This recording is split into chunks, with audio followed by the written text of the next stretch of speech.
ఓంకారం బిందు సంయుక్తం నిత్యం ధ్యాయంతి యోగినః కామదం మోక్షదం చైవ ఓంకారాయ నమో నమః. సదాశివసమారంభాం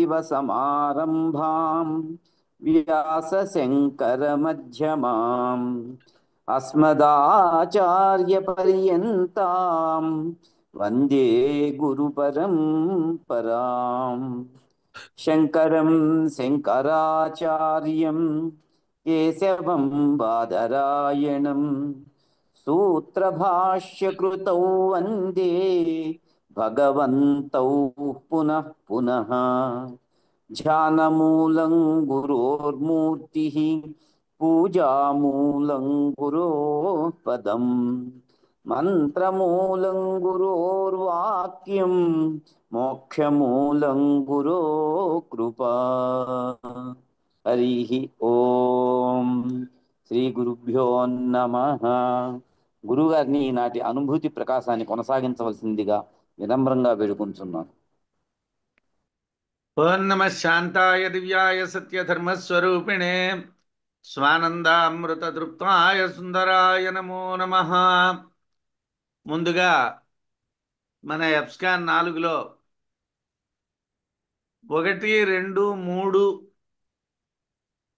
సభలకు వచ్చిన వారికన్నా కొత్తగా వస్తూ ఉన్నటువంటి వారందరికీ కూడా శుభాశీస్సులు అందజేస్తూ మనం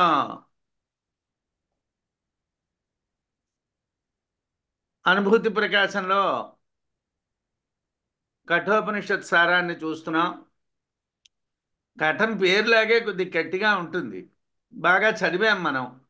మనకైతే ఇంతకు ముందు బాగా కఠాన్ని చదివినటువంటి అనుభవం ఉంది. తరువాత సమీక్ష చేసుకున్న అనుభవం ఉన్నది. దాని మీద మనం ఇప్పుడు అనుభూతి కఠ అనుభూతికి సంబంధించినటువంటిదే. ఎవరైనా అనుభూతి కలిగినటువంటి వాళ్ళు మాత్రమే చెప్పగలరు. బ్రహ్మజ్ఞానం అనేటువంటిది పాండిత్యం కాదు అని క్రితం వారం చెప్పుకున్నాం. క్రితం వారం పాండిత్యం బ్రవన్నని ఆయన నటిస్తారు వైరాగ్యాన్ని అని ఖండించారు విద్యారణ్యుల వారు. వైరాగ్యం అనేటువంటిది మనకి వంట పట్టినప్పుడు మాత్రమే వేదాంతం వైపు వెళ్ళాలి. వేదాంతం ఉపాధి కాదు, బతకడానికి దారి కాదు. ఒకవేళ మనం ఆర్థికంగా సంపన్నులం కాకపోయినా, శక్తిమంతులం కాకపోయినా, భగవంతుడికి ఏమీ అభ్యంతరం లేదు. పరమాత్మ మన జ్ఞానాన్నే చూస్తుంది, కానీ మన శరీర సౌందర్యాన్ని కానీ, మన ప్రాభవాన్ని కానీ, మన పాండిత్యాన్ని కానీ దేన్ని చూడదు. నిజమైనటువంటి వైరాగ్యం లేనటువంటి సమయంలో మనం వేదాంతాన్ని మార్గంగా ఎంచుకోకూడదు. వేదాంత మార్గం అనేటువంటిది నిజమైనటువంటి వైరాగ్యం, నటన ఉండకూడదు అన్నటువంటిది క్రితంసారి మనకి స్పష్టంగా విద్యారణ్యుల వారు చెప్పారు. మనం అది వంట పట్టించుకోవాలి, వదులుకోవాలి. లౌకికమైనటువంటి ఏవైనా మనకి ఇంకా వాసనలు చిన్న చితగా ఉండిపోయినా వాటన్నిటికీ కూడా గుడ్ బై చెప్పేసి, నైనా చాలు, ఇప్పటి వరకు నేను చేయగలిగిన ప్రయత్నం చేశాను, ఈ దేహ సంబంధమైనటువంటి విషయాలు ఇంకా మరి నేను చేయలేను అని వాటిని పక్కన పెట్టి ఇంకా దేహాతీతమైనటువంటి, ఇంద్రియ సంఘాతానికి అతీతమైనటువంటి విషయాలని గురించి ఆలోచించాలి.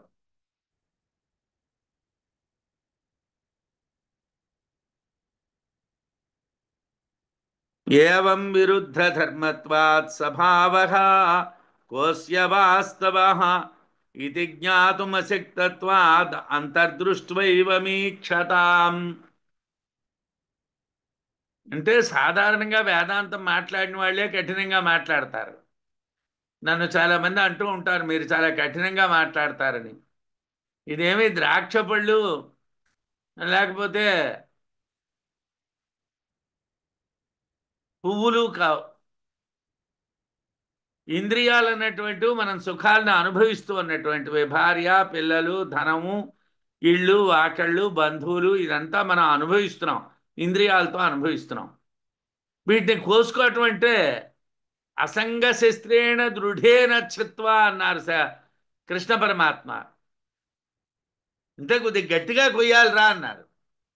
ఏదో డాక్టర్ గారి దగ్గరికి వెళ్ళినప్పుడు ఏదో ఒక చోట ఆపరేషన్ చేయవలసి వచ్చింది. అయ్యో వీడికి నొప్పి పెడుతుంది, ఈ ఈ భాగం కోస్తే వీడికి నొప్పి పెడితే పాపం బాధపడతాడు అంటే ఆ రోగం తగ్గదు. ఆ ప్లేస్ని ఖచ్చితంగా కోసిపారేయాలి, నిర్మోహమాటంగా కోసేయాలి.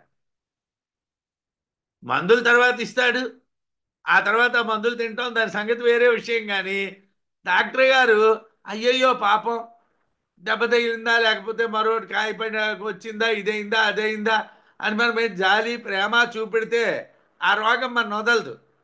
అలాగే మనకి సంసారం అనేటువంటిది కూడా రోగం సార్. ఇదొక గట్టి రోగం.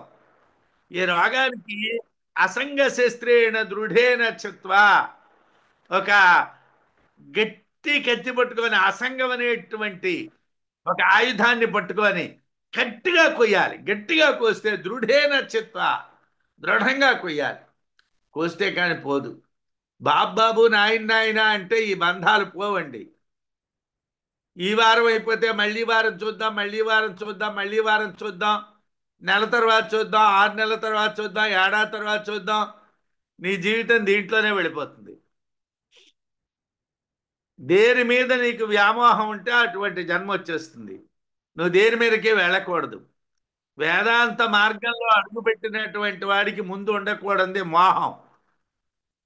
ఏవం విరుద్ధ ధర్మత్వాత్, ఈ విధంగా విరుద్ధ ధర్మాలు కలిగినటువంటిది అవడం చేతను సహా భావ, ఆత్మభావము, కహ వాస్తవ, ఏది సత్యము ఇది జ్ఞాతం తెలియుటకు అశక్తత్వాత్, సామర్థ్యము లేనందువలన, సమర్థత లేకపోవటం వలన, అంతర్దృష్ట్యా ఏవా, లోపల దృష్టితోనే దర్శింపదగినటువంటిది.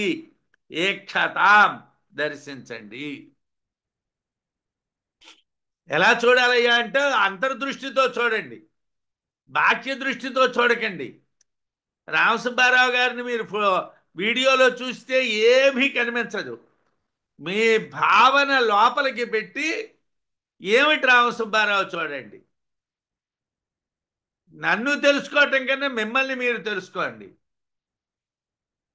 ఎప్పుడూ కూడా ఆత్మజ్ఞానం అన్నాం కానీ పరజ్ఞానం అనలేదు. మన గురించి మనం తెలుసుకోవాలి, నా గురించి నేను తెలుసుకోవాలి. నేను తప్పు చేస్తున్నానా, ఉప్పు చేస్తున్నానా,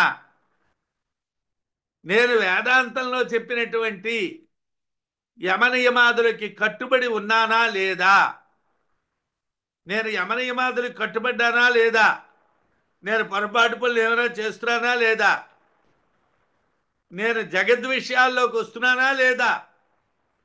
ఇవాళ వచ్చాననుకోండి, రేపు కఠినంగా నా మనస్సుని నేను హెచ్చరించాలి. ఏయ్ నువ్వు దాంట్లోకి వెళ్ళకు, నీకు అవసరం కాదని, నీకు లోక వ్యవహారాలతో సంబంధం లేదు, లోకం అవాస్తవం, అవాస్తవమైన దానికోసం నీకెందుకయ్యా భ్రాంతి.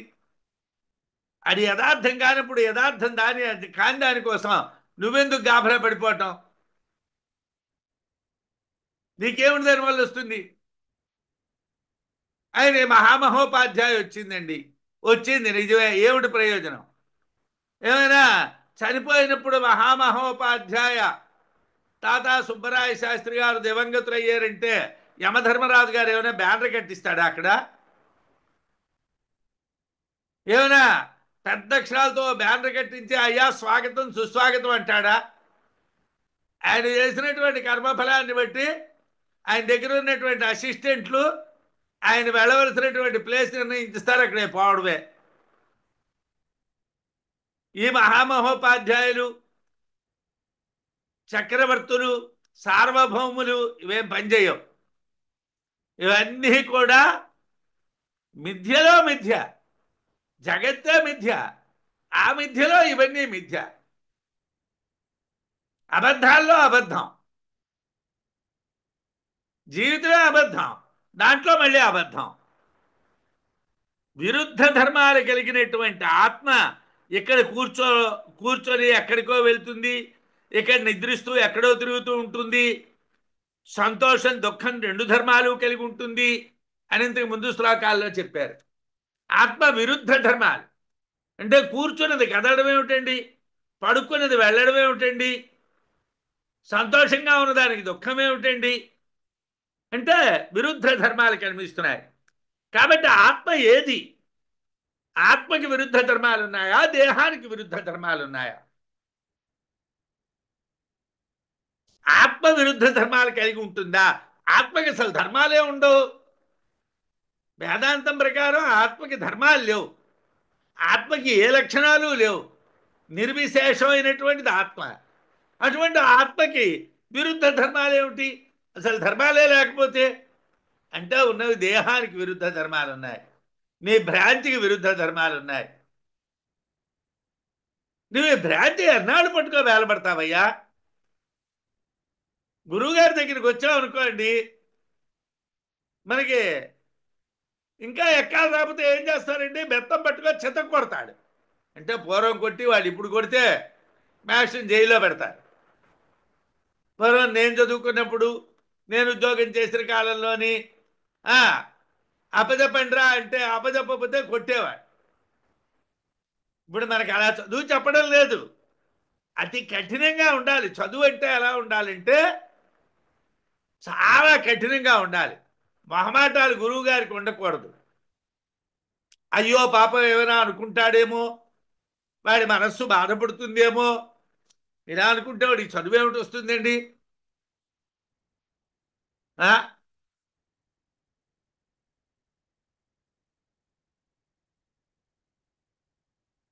యతి సంఘంబున బాలుడు ఆదరమునని చెడిపోతాడు అని చెప్పారు నీతి పద్యాల్లో. మనం చిన్నప్పుడు చదువుకున్నాం. యతులు సంఘంలోకి వచ్చారు అనుకోండి చెడిపోతారు. ఎందుకంటే గురువుగారు గురువుగారు గురువుగారు మీరు నడవలేరు, ఈ కారులో కూర్చోండి సార్ అంటారు, వాడిని చెడగొట్టేస్తారు. గురువుగారు గురువుగారు గురువుగారు మీరు కాఫీ తాగరు, టీ తాగరు, ఏమీ తాగరు, ఈ పాలు చుక్కలు తీసుకోండి గురువుగారు అని అలవాటు చేస్తారు. యతి సంఘంలో చెడిపోతాడు, బాలుడు ఆదరం చేత చెడిపోతాడు. ఎంతవరకు? రాజవత్ పంచవర్షాన్ని దశవర్షాన్ని దాసవత్, 5 సంవత్సరాల వరకు పిల్లడిని రాజును చూసినట్టుగా చూడాలి. వాడు ఏమడిగితే అది వాడి చేతిలో పెట్టాలి. 6వ సంవత్సరం దగ్గర నుంచి 15వ సంవత్సరం వరకు ఇంట్లో పనివాడిని ఎలాగైతే సాధిస్తామో అలా సాధించాలి. దాసవత్ దశవర్షాన్ని. షాడశే వర్షే పుత్రే ప్రాప్తే పుత్రం మిత్రవదాచరేత్. 16వ సంవత్సరం వస్తే కొడుకుని స్నేహితుడిలా చూడాలి. ఎందుకోసం? వాడి జ్ఞానం వస్తుంది, మనం వాడికి ఇచ్చిన ట్రైనింగ్ పనిచేస్తుంది. అంటే సైకిల్ తొక్కిరా, వాడికి సైకిల్ మొప్పుతానని చెప్పి మా వాడు సైకిల్ ఎక్కలేడండి, సైకిల్ పట్టుకోలేడండి, సైకిల్ మీద కూర్చోలేడండి, కింద పడిపోతే దెబ్బ తగులుతుందండి, రక్తం వస్తుందండి అంటే సైకిల్ వస్తుందండి. వ్యధవాళ్ళు దెబ్బలు తగులుతాయి, గెంతురా అనాలి, అప్పుడు వాడికి సైకిల్ వస్తుంది. అలాగే విద్య కూడా కఠినంగా నేర్చుకోవాలి, కఠినంగా. అలాగే మన ఆచరణ కూడా తాళం వేసేయాలన్నమాట ఆ మనస్సుకి. ఒకవేళ వాళ్ళ ఉదయాన్నే లేచి మళ్ళీ నిన్న చేసిన తప్పుడు పనులు చేస్తా అన్నది అనుకోండి, ఆ తాళం తీయడం మానేయాలి.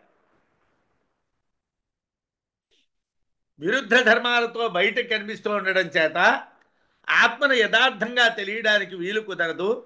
అందువలన బాహ్య దృష్టి విడిచిపెట్టి, ఈ బాహ్యమైనటువంటి ఆలోచనల్ని విడిచిపెట్టి అంతర్దృష్టితోనే, అంటే లోపలే ఉన్న ఆత్మని దర్శించాలి మనం.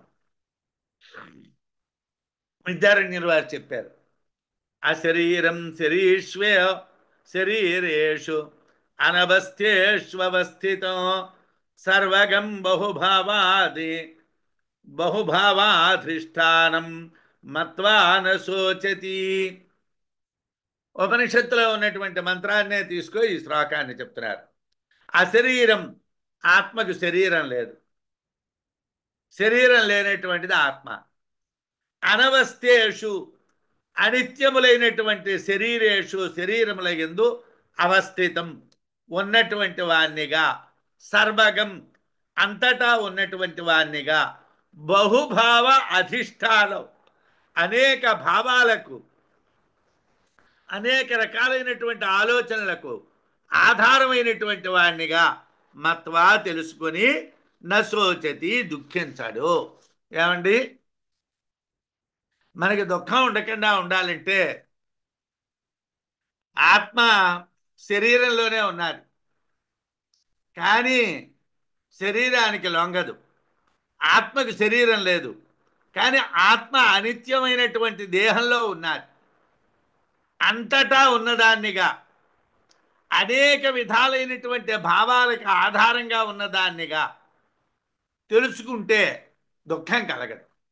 అది ఎలాగండి? అశరీరం శరీరేషు అనవస్థేష్వస్థితం మహాంతం విభుమాత్మానం మత్వా ధీరో న శోచతి అని కఠోపనిషత్తులో శ్లోకం, మంత్రం. ఆత్మ తెలిస్తే శోకం ఉండదని చెప్తున్నారు. ఎందుకే ఈ గోళ్ళన్నీ?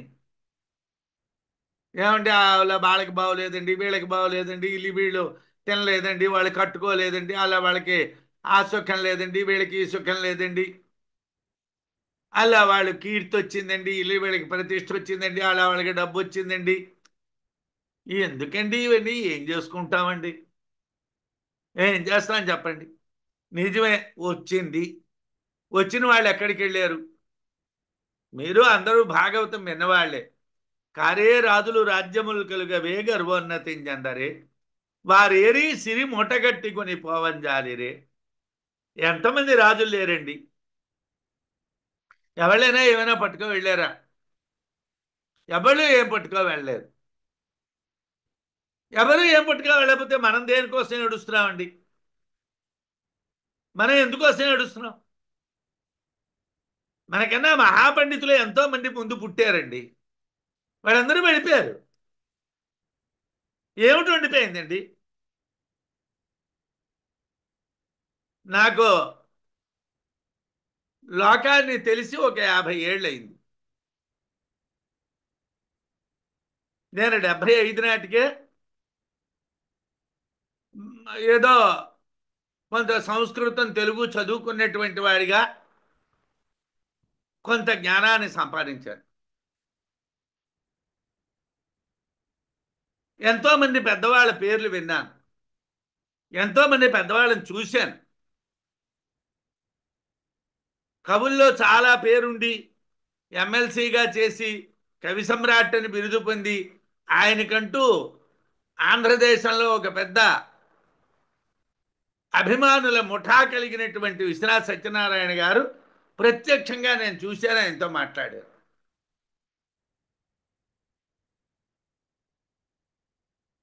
ఇంకా ఎంతో మంది పండితుల్ని చూశాను, వాళ్ళతో మాట్లాడారు. వేదాంత మార్గంలో శ్రీభాష్యం అప్పలాచార్యుల వారు, లక్ష్మణ యతీంద్రులు, మల్లాది చంద్రశేఖర శాస్త్రి గారు, జటావల్లభుల పురుషోత్తమం గారు, జటావల్లభుల జగన్నాథం గారు, ఇంకా అలంకార శాస్త్రాల్లోని ఇతర శాస్త్రాల్లోని పండితులైనటువంటి వాళ్ళని కూడా చూశాను. భగవద్గీతలో దిట్టైనటువంటి వాళ్ళని చూశాను. మాండూక్యోపనిషత్తుకి గానాన్ని రాసినటువంటి వాళ్ళని చూశాను. ఎవరైనా శరీరంతో ఉండిపోయారా? వాళ్ళ శరీరాల కోసం భ్రాంతి పడ్డారా? మనం ఈ దేహం కోసం ఎందుకు భ్రాంతి పడుతున్నాం? ఆత్మ తెలిస్తే శోకం ఉండదు. తన యథార్థ స్వరూపం చేత ఆత్మకు శరీరం లేదు. ఆకాశ సదృశమైనటువంటిది ఆత్మ. ఆకాశానికి ఎలాగైతే రూపం ఉండదో ఆత్మకు కూడా రూపం ఉండదు. ఆ శరీరం లేనటువంటి ఆత్మ శరీరాల్లో, అంటే దేవతా శరీరాల్లో, పితృ శరీరాల్లో మనుష్యుల యొక్క శరీరాల్లోని ఉంటుంది. లోకంలో దేవగణములు, పితృగణములు, మనుష్య గణములు అని గణాలని చెప్తాం. ఆ గణాలన్నింటిలోని ఆత్మ ఉంటుంది. ఆ శరీరాలన్నీ అనిత్యాలే. మనుష్య శరీరం అనిత్యమే, పితృదేవతా శరీరం అనిత్యమే, దేవతా శరీరం అనిత్యమే. మీరు మార్కండేయ పురాణం చదివితే ఒక్కొక్క మన్వంతరంలో ఒక్కొక్క ఇంద్రుడు వస్తాడు, ఒక్కొక్క 7 సప్తఋషులు వస్తారు, ఒక్కొక్క వరుణుడు వస్తాడు, ఒక్కొక్క అగ్ని వస్తాడు, ఒక్కొక్క కుబేరుడు వస్తాడు. అందరి పేర్లు మారిపోతాయి. మన్వంతరానికి పోస్టులు మారిపోతూ ఉంటాయి. భాగవతంలోనే ఉన్నాయి ఆ విషయాలు. మన్వంతర కథనం అన్నటువంటిదే భాగవతంలోనే ఉంది. ప్రతి మన్వంతరంలోని దేవతలు మారిపోతారండి, పితృదేవతలు మారిపోతారండి, ప్రతి జన్మలోని మనుషులు మారిపోతారండి. దీంట్లో ఏమిటి సాధించేస్తున్నామండి? ఈ శరీరాల్లో ఏమిటి సాధించేస్తున్నాం? శరీరాల అనిత్యాలు, అవస్థితి లేనటువంటివి. వీటికి ఒక పెర్మనెంట్ సిస్టమ్ అంటూ లేదు. ఈ శరీరం ఇలాగే ఉంటుందన్నది లేదు. ఈ శరీరం ఇవాళ ఉన్నటువంటి శరీరం జన్మాంతరంలో ఉంటుందో ఉండదో తెలియదు. ఆత్మ అవస్థితుడు అంటే నిత్యుడు, వికారం లేనటువంటి వాడు, గొప్ప పరిమాణం కలిగినటువంటి వాడు. అంటే ఆత్మ మహత్వం అపేక్షితం కాదు. ఆత్మ గొప్పది అని ఇప్పుడు ఏదో మనం ఈ ఎవరినైనా పరిచయాలు చేయడానికి, ఎవరినైనా పొగడ్డానికి మనం మాట్లాడుతూ ఉన్నటువంటి మాట్లాంటిది కాదు. మన ఆయన అంత గొప్పవాడు, ఇంత గొప్పవాడు, ఇంత పొడిచాడు, అంత పొడిచాడు. ఏం పొడిచాడు? ఎంతమందో ఇంద్రులు, ఎంతమందో కుబేరులు, ఎంతమందో ఋషులు, ఎంతమందో మునులు వెళ్ళిపోతే ఈ లోకంలో మనం మాత్రం అండి. అల్పమైనటువంటి దేహాలు ఏమాత్రం అండి. ఆత్మ యొక్క మహత్వం, గొప్పతనం అనేటువంటిది ఆపేక్షితం కాదు. అంటే ఏదో తెచ్చిపెట్టుకున్నటువంటిదే కాదు. అది విభుడు, ఆత్మ విభుడు. విభుడు అంటే సర్వవ్యాపి. ఆత్మ అంటే తనకన్నా వేరు కానిటువంటిది. మనకన్నా వేరుగా ఆత్మ లేదు. ఆత్మ అంటే తాను అనేటువంటి అర్థమే ముఖ్యం. ఆత్మ తెలుసును అంటే నిన్ను నీకు తెలుసు అన్నమాట. నిన్ను నీకు ఎప్పుడైతే తెలుసునో నువ్వు జగత్తుని తెలియకూడదు. ఒకవేళ నీకు గుర్తొచ్చినా దాన్ని అవతలికి తోసియాలి. జగద్ విషయాలు అన్నటువంటివి పనికిరావు. అటువంటి ఆత్మను తెలుసుకొని ఈ ఆత్మను నేను అని గ్రహించే బుద్ధిమంతుడు దుఃఖించడు. ఆ విధంగా ఆత్మను తెలిసినటువంటి వాడికి శోకం ఉండదు. ఆత్మలోనే శరీరాలు కల్పించబడ్డం అనేటువంటిది ఒక భ్రాంతి మాత్రమే. ఉపనిషత్తుల్లో ఈ భ్రాంతి కోసం మనకి చాలాసార్లు చెప్పారు. యస్మిన్ పంచజనాః ఆకాశశ్చ ప్రతిష్ఠితః తమేకమన్యమాత్మానం విద్వాన్ బ్రహ్మ అమృతో అని బృహదారణ్యకంలో చెప్పారు. ఏ బ్రహ్మంలో 5 పంచజనులు అంటే ఎవరండి? గంధర్వులు, పితృదేవతలు, దేవతలు, రాక్షసులు, ఆసురులు. ఈ 5 రకాలైనటువంటి వాళ్ళు, లేదా బ్రాహ్మణులు, క్షత్రియులు, వైశ్యులు, శూద్రులు, నిషాదులు అనేటువంటి 5 రకాల వాళ్ళు. వీళ్ళు పంచజనులు. ఈ పంచజనులు అనబడేటువంటి వాళ్ళలో ఆత్మ ఉన్నది. ఆ దేహాలు అన్నటువంటి ఉత్తి భ్రాంతి మాత్రమే. అనిత్య దేహాల్లో ఆత్మ ఉన్నది. అది తానే అని తెలిసినటువంటి వాడికి దుఃఖం లేదు. ఆత్మ నేనే అని తెలిసినటువంటి వాడికి దుఃఖము లేదు. నాయమాత్మా బహోపాఠాత్ బహుశ్రుత్యా చ మేధయా లభ్యో బహిర్ముఖస్యాస్య నేశ్వరానుగ్రహో యతః. ఇది కూడా మనం బాగా చదివినటువంటి శ్లోక, అందరికీ తెలుసును. నాయమాత్మ బలహీనేన లభ్యః ఈ నాయమాత్మా ప్రవచనేన లభ్య న మేధయా న బహునా శృతేన అని కఠోపనిషత్తులో మనం చదివాం. నేను చాలా చదివాను సార్, చాలా ఎక్సలెంట్గా చదివాను సార్, నాకు బాగా జ్ఞాపక శక్తి ఉన్నది సార్, నేను చాలా చెప్పగలను సార్. ఎవడికి కావాలయ్యా నీ జ్ఞాపక శక్తి? ఎవడికి కావాలయ్యా నీ పుస్తకాలు? బృహదారణ్యకంలోనే అన్నాడు, ఒరే నీ నోరును పాడు చేయకురా అన్నాడు. వాచో విప్లావకం నా, అనవసరంగా నువ్వు మాటలు మాటలు మాటలు మాటలు మాట్లాడకురా అన్నాడు. నాయమాత్మ, ఈ ఆత్మ బహోపాఠాత్, అనేక విధాలుగా చదవటం వలన, బహుశ్రుత్యాచ, అనేక విషయాలు తెలియటం చేతను, మేధయా, గ్రంథధారణ శక్తి చేతను, నలభ్య, పొందదగినటువంటిది కాదు. ఎన్ని గ్రంథాలు నువ్వు కంఠస్థం పెట్టినా, నీకు ఎంత ధారణ శక్తి ఉన్నా, ఎన్ని విషయాలు నీకు తెలిసినా, ఎన్ని పర్యాయాలు నువ్వు చదివినా, ఆత్మ తెలియాలంటే జగత్తు యొక్క భ్రాంతి పోవాలి. దానికి ఒక్కటే మార్గం. ఆత్మ తెలియాలంటే జగత్తు అనేటువంటి భ్రాంతి పోవాలి.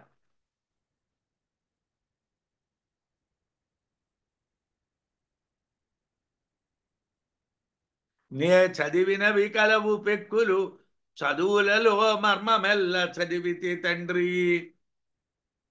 అన్నాడు ప్రహ్లాదుడు. నాన్న నేను బోర్డు చదివానురా, అవన్నీ ఎందుకు కానీ నేను చదువుల్లో మర్మం చదివానురా అన్నారు. మర్మం చదవండి, చదువులు చదవకండి. అదే నా నాయమాత్మ ప్రవచనేన లభ్య. మనం బాగా చదివాను సార్, చదివాను సార్, చదివి ఏమిటి చదివావయ్యా? ఎందుకదయ్యా చదువు? ఎందుకయ్యా? అయం ఆత్మ, ఈ ఆత్మ బహోపాఠాత్, అనేక విధాలుగా చదవడం వలన కానీ, బహుశ్రుత్యాచ, అనేక విషయాలు తెలియటం వలన కానీ, మేధయ, గ్రంథధారణ శక్తి వల్ల కానీ, నలభ్య, పొందదగినది కాదు. యత, ఎందువల్లండి? అవన్నీ చేస్తే మనకి ఆత్మ ఏమిటో తెలిసిపోయింది కదండి. ఒరే నాయన, ఆత్మ నువ్వేనరా, నువ్వే ఆత్మ అని తెలుసుకుంటే అవన్నీ ఎందుకురా? నువ్వే ఆత్మ అని తెలుసుకో. నేనే ఆత్మని అని తెలుసుకోకుండా అవన్నీ తెలుసుకున్నా ఏమిటి లాభం? ఏమండి, చిట్టా ఆవర్జాలు రాసినటువంటి గుమస్తా గారు యజమాని అవుతారా అండి? ఐశ్వర్యానికి యజమాని అయినటువంటి వాడు చిట్టా ఆవర్జాలు రాసుకోక్కర్లేదు. ఆ చిట్టా ఆవర్జాలు రాసుకునేవాడు వేరేగా వాడు ఉంటాడు. వాడేదో బతుకు తెరువు కోసం వాడు రాసుకుంటూ ఉంటాడు. ఇదిగో ఇది అమ్మాను, ఇంత వచ్చింది, ఇది కొన్నాము, ఇంత ఖర్చు అయింది, ఇంత మిగిలింది, ఇలా రాసుకుంటూ ఉంటాడు. అది వాడి పని. అది యజమానికి వాడి ఐశ్వర్యమే వాడి పని.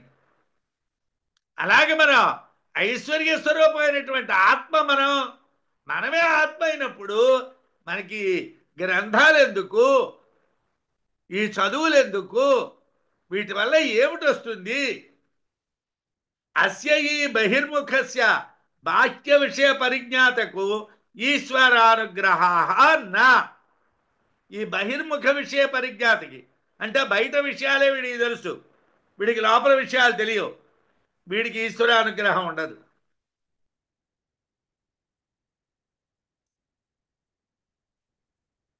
ఆత్మ అనేటువంటి సర్వేశ్వరుని యొక్క అనుగ్రహం లేదు.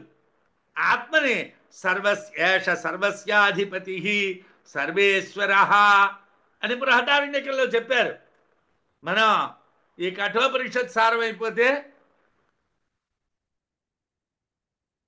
శ్వేతాశ్వతరోపనిషత్తు ఒకటి ఉన్నది మధ్యని, అది అయిపోతే మొత్తం బృహదారణ్యకమే.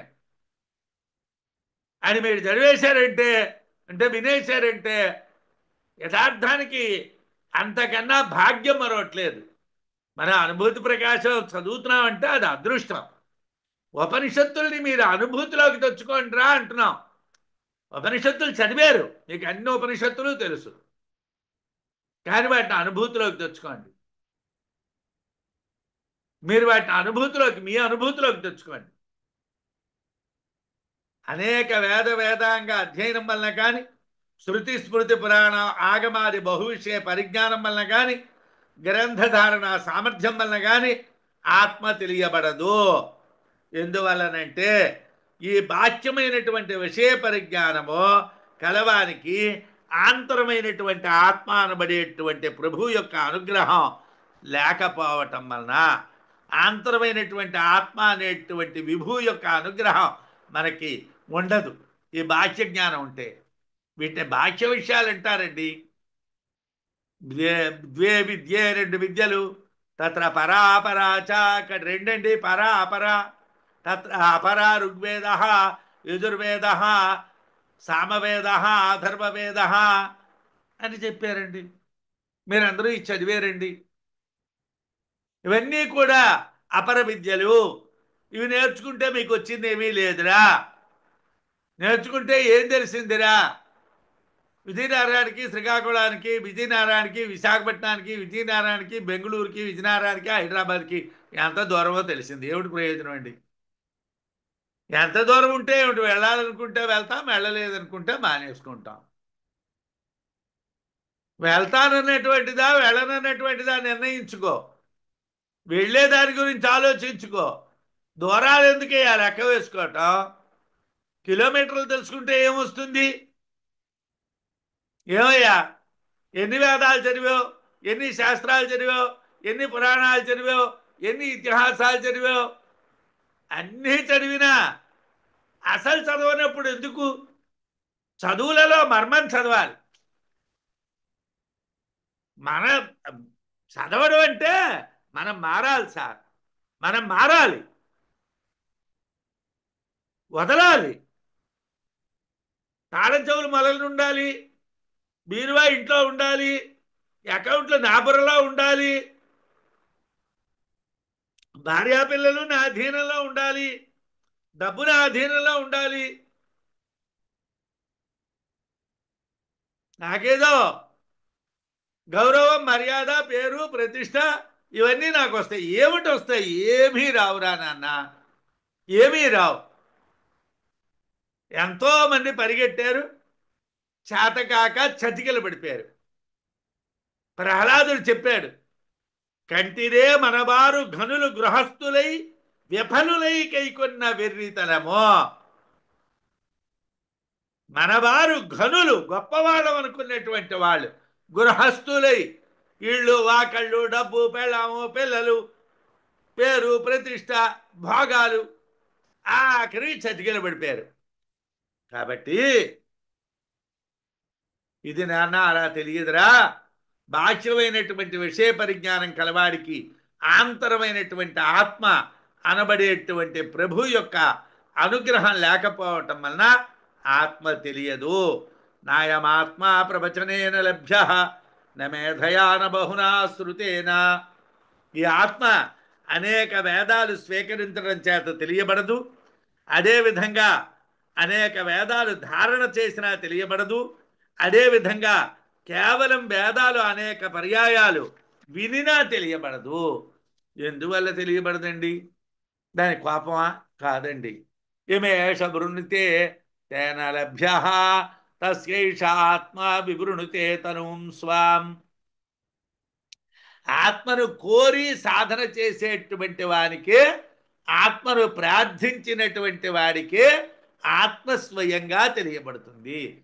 ఆత్మ కావాలంటే ఆత్మ తెలియబడుతుంది. కానీ నువ్వేమో దస్తావేజులు రాస్తే, దస్తావేజులు రాసినటువంటి వాడు ఎప్పుడైనా ఆస్తికి యజమాని అవుతాడండి?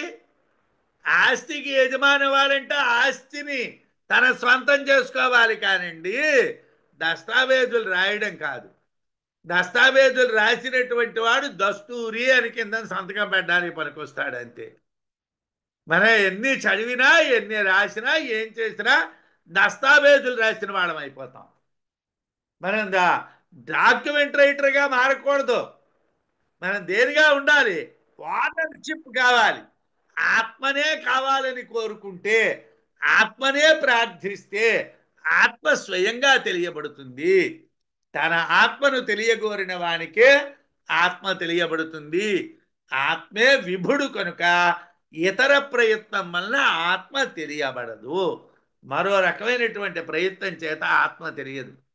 అందుకే బృహదారణ్యకంలో ఆత్మ ఇత్యేవ ఉపాసీత తమాత్మానం అవేత్ అన్నారు. ఆత్మను ఉపాసించండిరా, ఆత్మను తెలుసుకోండిరా అంటే నేను మొత్తం అంతా చెత్త చెదారం అంతా ఎందుకండి? ఇదిగో నాకున్నటువంటి ఈ గృహాన్ని నీకు ఇచ్చేస్తున్నాను, సరిపోయింది. దీనికి ఏదో దీంట్లో ఉన్నటువంటి నీళ్లు నిధులు, నీళ్లుంటాయా నిధులుంటాయా, ఎండిపోతుందా తిరగబడిపోతుందా ఏమిటవుతుందో అవన్నీ వాడికి ఎందుకండి? ఆ వివరణలన్నీ దాంట్లో లక్షన్నర రాయడం నిధి నిక్షేపాలతో కూడా, దానిలో ఏ నిధులు ఉండవు, నిక్షేపాలు ఉండవు, చెదలు ఉంటాయి నిధులు. ఏమండి ఆ చెదలు కొట్టించుకోవడం, మందులు కొట్టించుకోవడం. ఒరే ఇల్లు ఇచ్చేస్తున్నాను రా, అయిపోయింది కదా, వదిలించుకోరా నాన్న. యమంతర్ముఖం ఈశో అనుగృహ్ణాదితే అనుగృహ్ణాతి అనుగృహ్ణీత తేన లభ్యతే తస్యే సస్వాత్మనో రూప భాసయత్యం అఖిలం స్ఫుట యం అంతర్ముఖం ఈశో అనుగృహ్ణీతే అనుగృహ్ణీతే అనుగ్రహిస్తున్నాడో ఆత్మనేపదిలో చెప్తున్నారు. ఆత్మనేపది పరస్మైపది అని వ్యాకరణంలో రెండు రకాల క్రియాపదాలు ఉంటాయి. ఆత్మనేపది అనేటువంటి విధానంలో క్రియాపదంలో మనకి చెప్తున్నారు. అనుగృహ్ణాతి అన్నాం అనుకోండి, పరస్మై పదంలోకి వెళ్ళిపోతుంది. అనుగృహిణీతే అన్నాం అనుకోండి, ఆత్మనేపదంలోకి వస్తుంది. అంటే మన గురించి మనం చెప్పుకుంటాం సార్, ఎవరి గురించో చెప్పుకోవటం లేదు. ఇప్పుడు అనుభూతి ప్రకాశం మనం ఎందుకు వింటున్నాం, ఎందుకు చదువుతున్నాం, ఉపనిషత్తులు ఎందుకు చదువుతున్నాం, ఇవన్నీ మన కోసం చదువుకుంటున్నాం. ఏమైనా పరీక్ష రాస్తే డిగ్రీలు వస్తాయని చదువుతున్నామా? లేకపోతే ఈ నాలెడ్జ్తో మనం ఎక్కడికో వెళ్తే మనకి ఏదో ఒకవేళ అదృష్టం బాగుండి శాస్త్ర రత్నాకర అని బిరుదిచ్చారు, అన్ని శాస్త్రాలు తెలిసినటువంటి వాడు అని ఏమిటి చేసుకోమంటారు? ఏమండి నేను శాస్త్ర రత్నాకరుడినండి అని వెళ్తే కనీసం ఆవగింజలు కూడా ఎవడు ఇవ్వడు, డబ్బులు ఇస్తేనే ఇస్తారు, ఉప్పు కూడా ఎవడు ఇవ్వడు.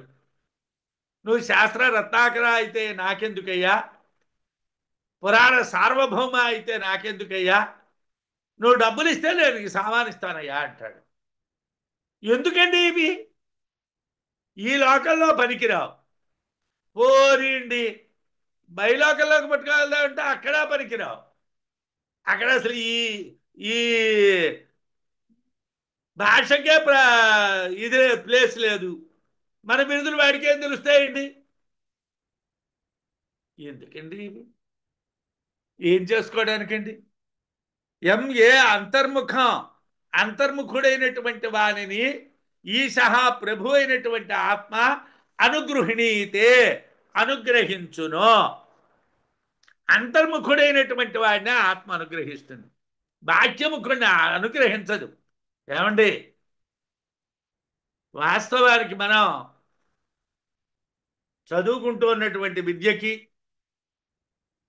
ఆ ఋషి రుణం తీరాలి అని అంటే, ఆ ఋషుల యొక్క రుణం తీరాలి అని అంటే మన అంతర్ముఖులుగా మారాలి, మన లోపలే చూడాలి, ఈ బయట విషయాల వైపు చూడకూడదు. ఈశః ప్రభు అయినటువంటి ఆత్మ అనుగృహణీతే అనుగ్రహించును, తేనా అతని చేత లభ్యతే పొందబడుచున్నది, అతనికి ఆత్మ పొందబడుతున్నది. తస్య అటువంటి అంతర్ముఖునికి ఈశః విభుడైనటువంటి ఆత్మ స్వాత్మనోరూపం తన స్వస్వరూపమైనటువంటి ఆత్మను అఖిలం పూర్తిగా స్ఫుటం స్పష్టముగా భాసయతి ప్రకాశింపజేయును. ఆత్మే మనకి సాక్షాత్కరిస్తుంది. మన ఆత్మనే నమ్ముకుంటే, మరి ఈ అక్కర్లేని చెత్తనంతటినీ నమ్ముకుంటే ఆత్మ మన ఎలా అనుగ్రహిస్తుందండి? ఎవడు అంతర్ముఖుడై ఆత్మనే ధ్యానిస్తాడో అతనికి సర్వస్యాధిపతి అయినటువంటి ఆత్మ అనుగ్రహించడం వలన అతడు ఆత్మని పొందును.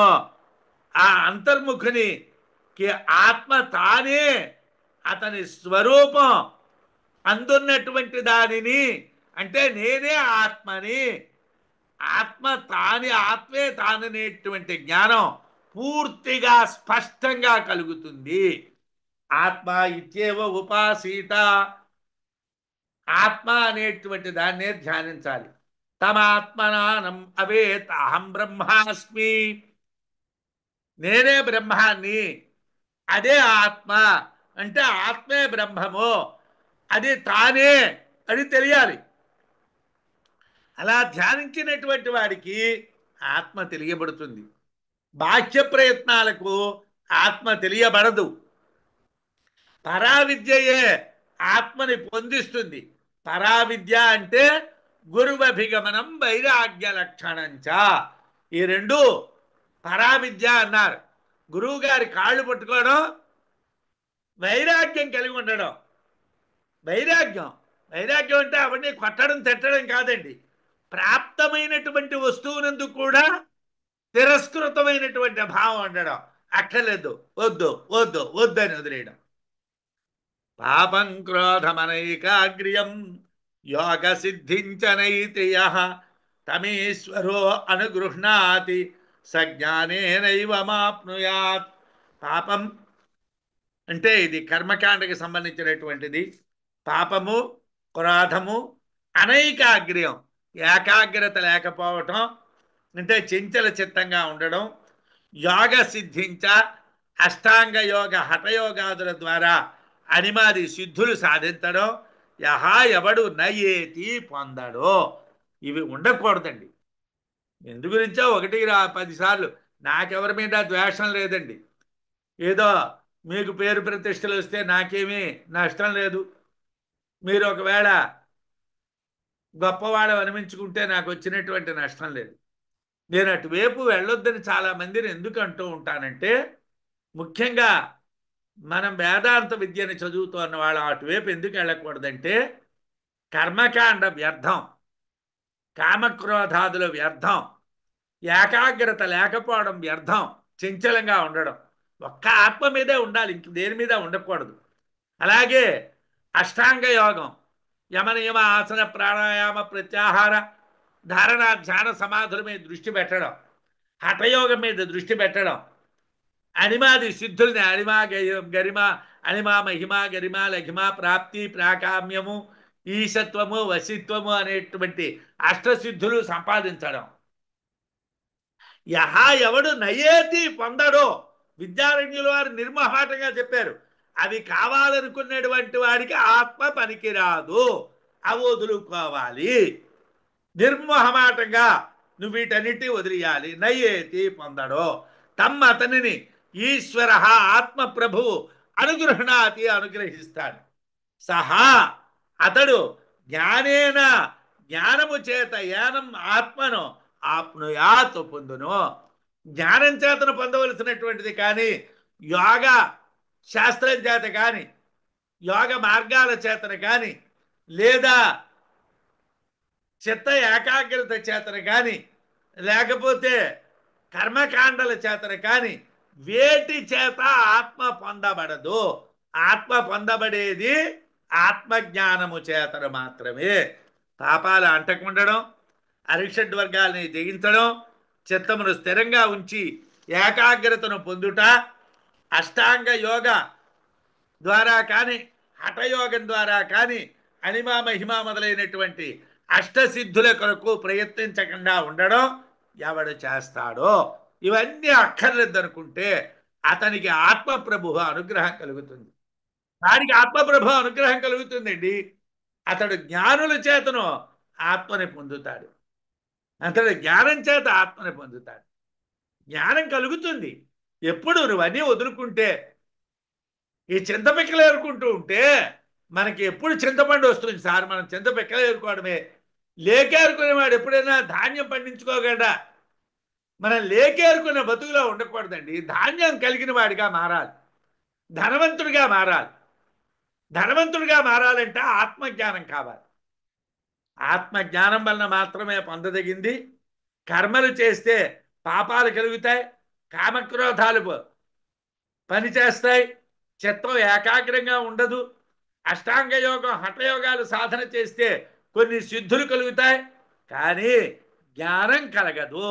అందువల్ల వాటన్నింటినీ విడిచి పెడితేనే ఆత్మప్రభు అనుగ్రహిస్తాడు. అటువంటి వాడు కేవల జ్ఞానంతో ఆత్మని పొందుతాడు. కేవలం జ్ఞానంతోనే ఆత్మని పొందుతాడు.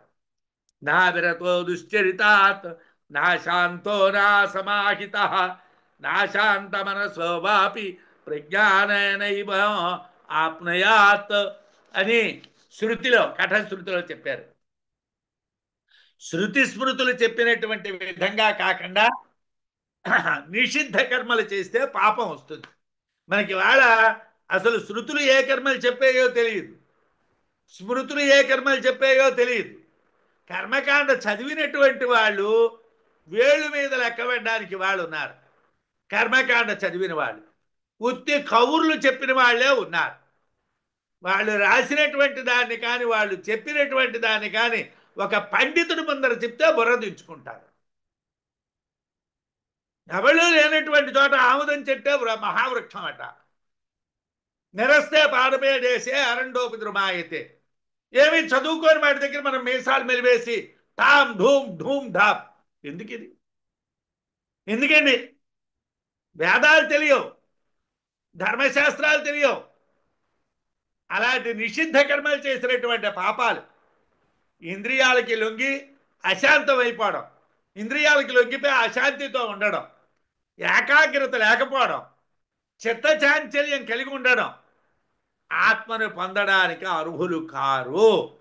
అంటే జ్ఞానం తప్ప ఏ ఇతర సాధన ద్వారా ఆత్మను పొందడం సాధ్యం కాదు.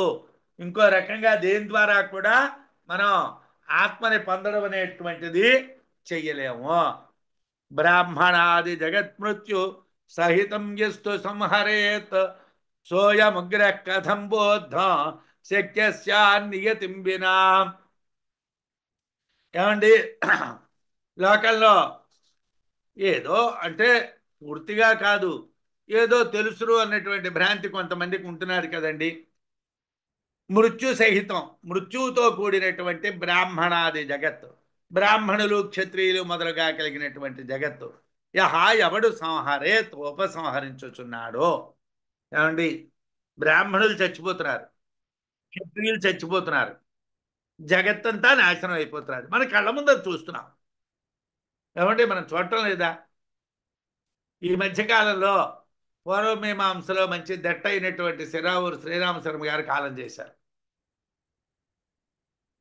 ఈ మధ్యకాలంలో అంటే పూర్వంలో బోల్డంతమంది పోయారు. ఈ మధ్యకాలం ఇవాళ ఏమండి రేమల్లి సూర్యప్రకాష్ శాస్త్రి గారు పూర్వమీమాంసలో దట్ట, ఆయన కాలం చేశారు.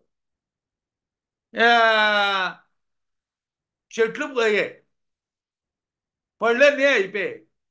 ఇంకా మిగిలినటువంటి వాటిని ఏమిటంటారంటే పూర్వకాలంలో కుక్కమూతి పిందెలు అంటారు. అంటే చివరి పనికిరాని పిందెలు. ఆ పిందెలు లాంటి వాళ్ళే ఉంటున్నారు. పండితులు తగ్గిపోతున్నారు, అందరూ పోతున్నారు, కాలం చేత అందరూ పోతున్నారు.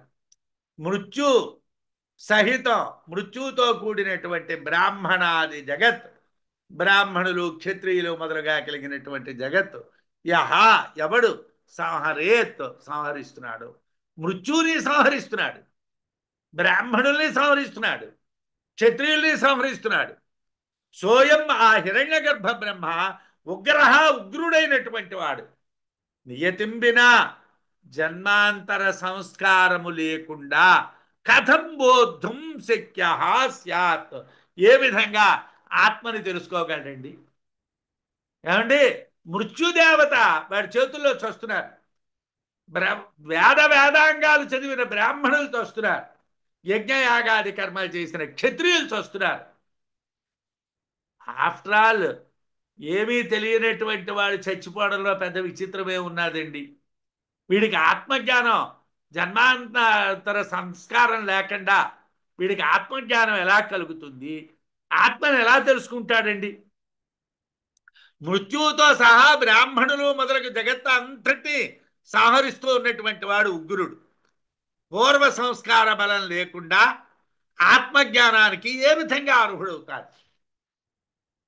సంస్కార బలం ఉండాలి. యస్య బ్రహ్మచ్చ క్షత్రంచ ఉభే భవతి ఓదరాః మృత్యురస్యోపసేచనం కయిత్థా వేదయత్ర సహా. ఇదే కథంలో అంటాడు. ఏమిటంటే ఇక్కడ చెప్పబడుతున్నటువంటి వాడిని తమ ప్రధానమైనటువంటి మాయోపాధికమైనటువంటి ఈశ్వరుడు అని భగవత్పాదులు వారు వ్యాఖ్యానంలో రాశారు. ఇక్కడ ఎవరండి చెప్పబడుతున్నారు అని అంటే తమ ప్రధానమైనటువంటి మాయోపాధికమైనటువంటి ఈశ్వరుడు అని చెప్పారు. ఇది హిరణ్య గర్భ బ్రహ్మ విషయము అని వ్యాఖ్యాతల యొక్క అభిప్రాయం. ఇది హిరణ్య గర్భ బ్రహ్మని గురించి చెప్తుందంట. బ్రహ్మక్షత్రియాలు సర్వధర్మాలను నడిపేటువంటివి. బ్రాహ్మణులు క్షత్రియులు సర్వధర్మాలు నడుపుతారు. సకల జీవులకు ప్రాణభూతాలు. అయినా ఆ రెండు హిరణ్య గర్భునికి అశనాలు. ఆ బ్రాహ్మణులు హిరణ్య గర్భుడు కడుపులో పడిపోతున్నారు, ఆ క్షత్రియులు హిరణ్య గర్భుడి యొక్క కడుపులోకి వెళ్ళిపోతున్నారు. వాళ్ళిద్దరూ చేస్తున్నారు. సర్వ సృష్టిని నశింపజేసేటువంటి మృత్యువు ఆ హిరణ్య గర్భునకు ఊరుకాయ లాంటి వాడు. అంటే నంచుకుందికి వాడుకుంటారు, ఊరుగాయలు అంటారు. ఆ మామిడికాయ మొక్కలు, ఏవో నిమ్మకాయ ముక్కలు, ఇలాంటి వాటిని ఊరుగాయలు అంటారు. ఆ మృత్యువుని హిరణ్య గర్భుడు ఊరుగాయలా వాడుకుంటాడు. అన్నానికేమో ఏదో వ్యంజకంగా నంచుకుందికి వాడుకుంటాడు. అంటే బ్రాహ్మణాది చాతుర్వర్ణ్యములు మృత్యువు కూడా ఆహారంగా స్వీకరించేటువంటి హిరణ్య గర్భ రూపం ఆత్మ. అటువంటి ఆత్మను ప్రాకృత బుద్ధి కలిగి ఆచార్యోపదేశ సంస్కారము లేనటువంటి వాడు ఎలా తెలుసుకుంటాడండి? ఆచార్యుని యొక్క ఉపదేశ సంస్కారం లేనటువంటి వాడికి ఎలా తెలుస్తుందండి అలాంటి ఆత్మ? అంటే ఆత్మలోనే సమస్తము లీనమవుతున్నాయి కాబట్టి ఆచార్యోపదేశ సంస్కార జనితమైనటువంటి జ్ఞానశక్తి గలవాడే ఆత్మను తెలియగలడు. ఆత్మలోనే అన్నీ లీనమవుతున్నాయి. విలీన శృతి అని మనకు ఒకటి ఉంది. మొత్తం జగత్తంతా కూడా ఆత్మలో లీనమవుతుంది అని చెప్తారు. సైంధవ ఖిల్యవతని, ఎలాగైతే ఉప్పు గడ్డ నీళ్లలో కరిగిపోతుందో ఈ జగత్తంతా ఆత్మలో కరిగిపోతుంది. కాబట్టి ఆచార్యుని యొక్క ఉపదేశం చేతను జ్ఞానాన్ని పొందినటువంటి సంస్కారం కలవాడు మాత్రమే ఆత్మను తెలుసుకోగలడు, ఇతరులు తెలుసుకోలేరు. ఇదేమిటండి హిరణ్య గర్భ బ్రహ్మని మీరు మృత్యు అంటున్నారు? నేననలేదు, వివరంగా ఇక్కడ చెప్పను. బృహదారణ్యకం చెప్పుకున్నప్పుడు చెప్పుకుంటాం. మృత్యునా ఇదమావృతం అని ఆసీత్ అని. మృత్యు అంటే బుద్ధ్యాత్మన అశనాయ ధర్మ ఇది స ఏష బుద్ధ్యవస్తో హిరణ్య గర్భో మృత్యు ఇది ఉచ్యతే అని శంకర భగవత్పాదుల వారు బృహదారణ్యక భాష్యంలో హిరణ్య గర్భుడే మృత్యువు అని చెప్పారు. మృత్యువుతో సహా అతడు చేసినటువంటి సమస్త జగత్తు ఆత్మలోనే లీనమవుతుంది కనుక ఆత్మను తెలియటానికి ఆచార్యుని యొక్క ఉపదేశ రూపమైనటువంటి సంస్కారము వలన పుట్టినటువంటి జ్ఞానం తప్పనిసరి. ఆత్మజ్ఞానం ఉన్నటువంటి వాడే ఆత్మని తెలియగలడు. అందరూ చచ్చేవాళ్ళే. ఇక్కడ పట్టాలని బట్టి చావులు ఉండవు. నోబెల్ బహుమతి గ్రహీతకి వేరేగా మృత్యువు రాదు, వాళ్ళ లిస్టే వేరేగా ఉండదు. అందరికీ ఒకటే, మృత్యువుకి అందరూ సమానం. బద్ధాకశ్చ బోద్ధవ్య ఇది చేత్తావుభౌ శృణు బుద్ధి ప్రవిష్టో జీవేశో బోధృబోద్ధవ్యతాంగతో. ఏమండి, మరో సందేహం మాకున్నదండి. మరి మీరు ఈ ఉపదేశం అంతా చేస్తున్నారు, వీటన్నిటికీ సరైనటువంటి ఇంకా వివరమైనటువంటి సమాధానాలు బృహదారణ్యకంలో వస్తాయనుకోండి, ఇక్కడ కొద్ది కొద్దిగా చెప్తూ ఉంటాం. వినేవాడెవడండి? ఏమండి తెలుసుకునేవాడెవడు? తెలియబడేవాడెవడండి? ఆత్మ ఒక్కటే అంటున్నారు కదా. ఆత్మ ఒక్కటే అయినప్పుడు తెలుసుకుంటూ ఉన్నవాడెవడండి? తెలియబడుతున్నటువంటి వాడు ఎవడండి? ఏమిటండి ఆ రెండు అంటున్నారు? కహా ఎవడు? బోద్ధ తెలుసుకునేవాడు. కశ్చ బోద్ధవ్య ఎవడు తెలియదగినటువంటి వాడు. ఇది చేత అంటే తౌ ఉభౌ శృణు, వాళ్ళిద్దరిని గురించే చెప్తాను విను. బుద్ధి ప్రవిష్టో, ఈ బుద్ధిలో ప్రవేశించినటువంటి జీవేశో, జీవుడు ఈశ్వరుణ్ణి బోధృ తెలుసుకునేటటువంటి వాడు, బోద్ధయతాం తెలియదగినటువంటి వాడుగా గతం ఒకచున్నాడు. బుద్ధిలో ఇద్దరున్నారు, జీవుడు ఈశ్వరుడు అని. ఆ ఇద్దరిలో జీవుడు తెలుసుకునేటువంటి వాడు, ఈశ్వరుడు తెలియబడేవాడు. అదేమిటండి? అలాగైతే ద్వైతం వస్తున్నదండి. మీరేమో అద్వైతం అంటారు, అద్వైతాన్ని పట్టుకొని వచ్చి ద్వైతంలో కలిపేస్తున్నారు ఏమిటండి? అబ్బే ఏం లేదండి.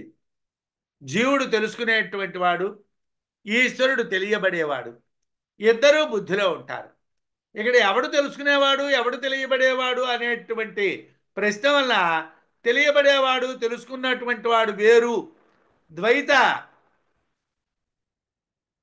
కనిపిస్తుంది, ద్వైతం మనకు కనిపిస్తుంది. మరి ఆత్మ ఒక్కటే కదా, ఇద్దరు ఎలా ఉంటారు అనేటువంటిది సామాన్యంగా సందేహం. శృతి ఆ విషయాన్ని మనకి వివరంగా చెప్తున్నారు. ఋతం పిబంతో సుకృతస్య లోకే గుహాం ప్రవిష్టో పరమే పరార్థ్యే ఛాయాతపో బ్రహ్మవిదో వదంతి పంచాగ్నయో ఏ చ త్రిణాచికేతా అని కఠశ్రుతి. జీవేశ్వరులు ఇద్దరూ బాగుగా ఆచరింపబడిన తమ కర్మ యొక్క ఫలమును అనుభవిస్తూ ఉన్నటువంటి వాడే. అదేమిటండి? జీవుడు అనుభవిస్తాడు, ఈశ్వరుడు అనుభవిస్తాడా అండి? ఈ శరీరంలో పరమమైనటువంటి దాని యందు, అంటే బాహ్య పురుషాకాశం కన్నా గొప్పదైనటువంటి హృదయ పురుషాకాశం, హృదాకాశంలో పరార్ధ్యమునందు, అంటే పరుడైనటువంటి బ్రహ్మము యొక్క ఉన్నతమైనటువంటి స్థానాన్ని హృదాకాశము అంటారు. అటువంటి బుద్ధిలో వీళ్ళిద్దరూ ఉన్నారు. వాళ్ళు ఎవరండి ఇద్దరు అంటున్నారు? వాళ్ళు వెలుగు నీడ. వెలుగుంటే నీడ ఉంటుంది, వెలుగు లేకుండా నీడ ఉండదు కదండి. వెలుగు నీడ వాళ్ళిద్దరును సంసార అసంసార లక్షణాలు కలవాళ్ళు అని బ్రహ్మవేత్తలు చెప్తున్నారు. ఈ విషయాన్ని పంచాగ్నులు కూడా ఒప్పుకుంటున్నారు, గృహస్థులు కూడా ఒప్పుకుంటున్నారు, త్రినచికేతులు కూడా ఒప్పుకుంటున్నారు, నాచికేతాగ్ని చేసేవాళ్ళు కూడా ఒప్పుకుంటున్నారు. అంటే ఇక్కడి నుంచి ఏమిటంటే ఒక విషయాన్ని పట్టుకున్నారు. విద్యల యొక్క ఫల నిర్ణయార్థం రథరూపకల్పన చేస్తూ ఉన్నటువంటి సమయంలో ఇది చెప్పారు. విద్యకి అవిద్యకి ఫలితం ఏమిటి అన్నటువంటిది మనకు తెలియాలి. విద్య అంటే జ్ఞానం, అవిద్య అంటే అజ్ఞానం. విద్యకి ఫలితం ఏమిటి, అవిద్యకి ఫలితం ఏమిటి మనకు తెలియాలి. దానికోసం రథరూపకల్పన చేస్తున్నారు. రథం అనేటువంటి రూపంలో కల్పన చేస్తున్నారు. ఆ కల్పన చేస్తూ ఉన్నటువంటి సందర్భంలో ఈ శ్లోకాన్ని చెప్పారు, ఈ మంత్రాన్ని చెప్పారు. ఋతం అంటే అవశ్యం కలిగేటువంటి కర్మఫలం. మనం నన్ను వదిలి అన్నా వదలదు, మనం అనుభవించాలి. స్వయంకృతములైనటువంటి కర్మఫలాలు ఒకటి అనుభవిస్తున్నారు, జీవుడు అనుభవిస్తున్నాడు. రెండవది అనుభవించడం లేదు, రెండో ఈశ్వరుడు అనుభవించడం లేదు. అయితే మరి ఇద్దరు పిబంతో అన్నారండి, ఇద్దరు అనుభవిస్తున్నారన్నారండి. అంటే ఇప్పుడు ఒక 10 మంది వెళ్తున్నారు, ఓ 5గురు గొడుగులు పట్టుకున్నారు, ఓ 5గురు గొడుగులు లేకుండా వెళ్తున్నారు. ఏమండి ఆ వెళ్తున్నటువంటి వాడు ఎవళ్ళండి? ఆ గొడుగులు వేసుకొని వెళ్తున్నారు కదా వాళ్ళయ్యా. 5గురు గొడుగులు లేవు కదండి, లేకపోయినా దాన్ని ఛత్రి న్యాయం అంటారు. గొడుగులు వేసుకున్న వాళ్ళు అని చెప్తారు. ఒకళ్ళు కూరలు అమ్ముతూ ఉంటారు, ఒకళ్ళు పళ్ళు అమ్ముతూ ఉంటారు, ఒకళ్ళు కాయలు అమ్ముతూ ఉంటారు, ఒకళ్ళు టీలు అమ్ముకుంటూ ఉంటారు. అక్కడ ఏమిటయ్యా ఆ మార్కెట్? కూరగాయల మార్కెట్ అండి అంటాడు.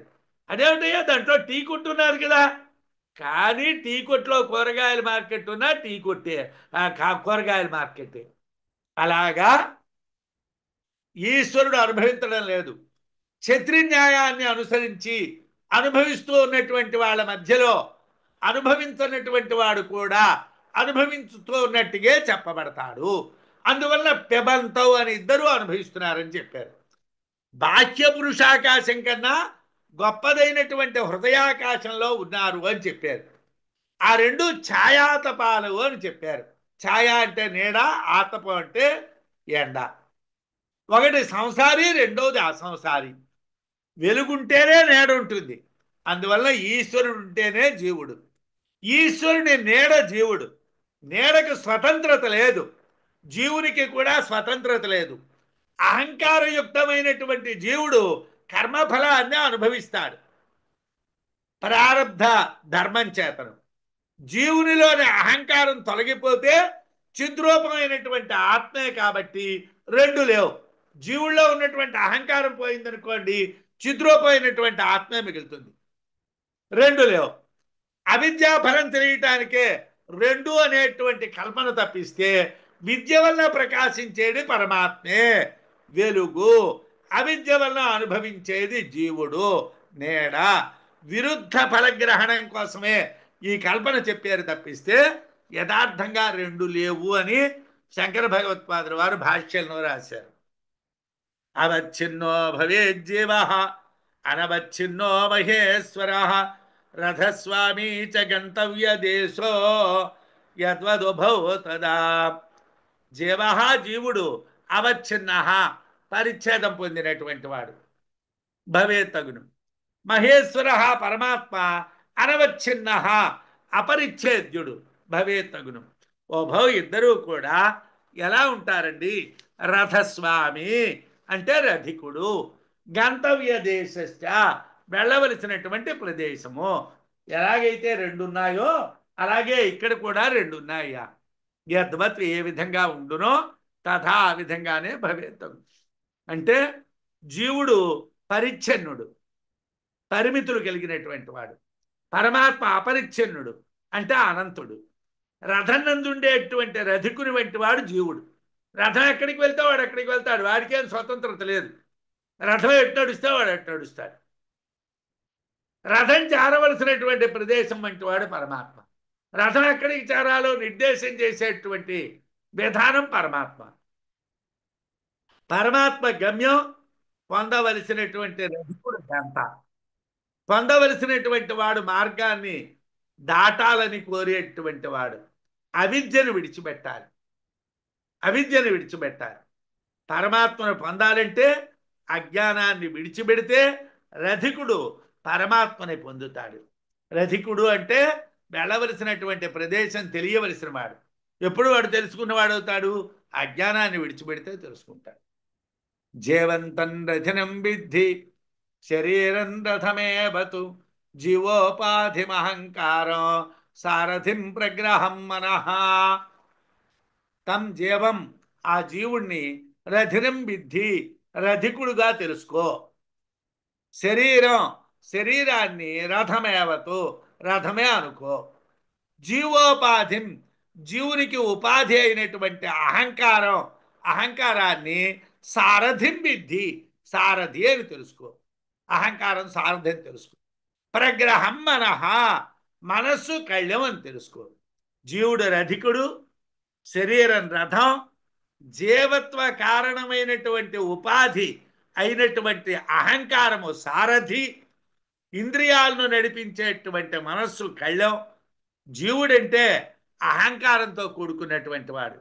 అహంకారం మనస్సునకు లొంగి చేయించేటువంటి కర్మల వల్ల ఈ శరీరం అనేటువంటి రథం కర్మ